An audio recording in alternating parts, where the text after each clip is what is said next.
My discussion this morning is about the LNG model, which I've shown in the quarterly, but might show more, particularly with video commentaries in the time ahead. So early in the year, I was puzzling over what was happening in the LNG market because LNG was behaving in a completely different way than oil was, be it Brent or West Texas. And Brent or West Texas are two things that I've been modelling for many years. And so I puzzled over what was going on in the LNG market. And the conclusion that I came to was that this was the competition that LNG was having with other potential fuel sources in the electricity generation market, and particularly in areas of very, very rapid growth of electricity demand. And that was particularly strong in the Indo Pacific. So I came to the conclusion that, in fact, what was happening with the LNG market was not really about what had been happening, what everybody was talking about, which was the shortage of gas in Germany because of the Ukrainian war, but really the extensive growth in electricity demand, both for coal and for natural gas in the Indo Pacific, and particularly the very strong growth in India. When we talk about the competition between different sources, it's talked about in terms of BTUs, and I'll just provide some rough numbers as to how these sources compete with each other. Normal coal produces about, that's to say Indonesian coal produces about 20 million BTUs per tonne. Australian coal is much better than that, about 30 million BTUs per tonne. Oil produces about 40 million BTUs per tonne. And natural gas, which is the most powerful of all of these commercial fuels, produces about 52 million BTUs per tonne. So basically, a tonne of each of these, if you're interested in carbon emissions, but whichever you burn generates about 2.8 tonnes of CO2. So obviously, the other side of this, if you want to minimise CO2 production, firstly, you go to LNG. Secondly, you go to oil. Thirdly, you go to Australian coal. And only last of all, you go to Indonesian coal. And that's important because Indonesian coal is the largest volume supplier in the market. So if you want to build, or if I wanted to build a model of this, I have these various components in the model.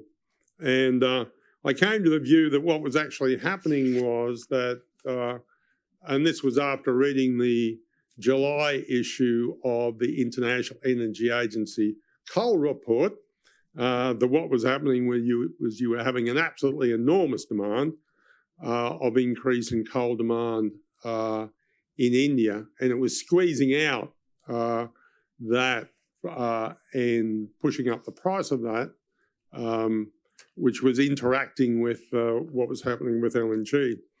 And the data in the report, which was released in July, was that in 2021, India, for the first time, burnt over 1 billion tonnes of coal, 1.05 billion tonnes of coal, and 3/4 of that was for electricity. And the increase in the demand for that was a rather amazing 12%, or 170 million tonnes. It was just a vast amount that India had increased its demand for coal for in that year because of its electricity demand. And that was being followed up this year by a 9% increase in coal-fired demand in India, particularly in the first quarter, and this was supposed to be 7% in the second quarter. So after a very, very strong increase in demand for coal in India for electricity generation in 2021, you were following up something which was amazingly strong, but not quite as strong this year. And both of this was sort of kind of squeezing out, competing with energy in a world in which Europe was trying to get more coal to replace the gas that it had lost. And so that generated an enormous premium. The first thing it did was it generated an enormous premium for Australian coal over other coal because of the higher energy level, but in turn generated an even stronger upward pressure on LNG. So the combination was that Australian coal and LNG were being forced up to multiples, a number of times higher than their normal long-term prices, which is exactly what's happened and what was so extraordinary. And those prices were rising dramatically relative to the price of oil, which I'd been used to modelling, which is why I had difficulty understanding it. So what you've then got is a model based on those components of LNG, which is in the quarterly, and I'll show an updated version of that model together with the video of this presentation. And currently what the model shows is that the model explains about 76% of monthly variation of the monthly LNG price. The LNG price that I'm showing is an IMF measure, which is based on exports of Indonesian LNG to Japan. And currently, the most recent published price was 54 million BTUs $54 per BTU. That's about 5 times the price that it was a year and a half ago. And what the model says that it should vary going forward between 52 and 47. That is to say, it goes sideways at this very, very high level for LNG, and that price continues as far as the model can see, which is a few months ahead of where we are right now. So what you've got is, in my view, is not in my view of the model.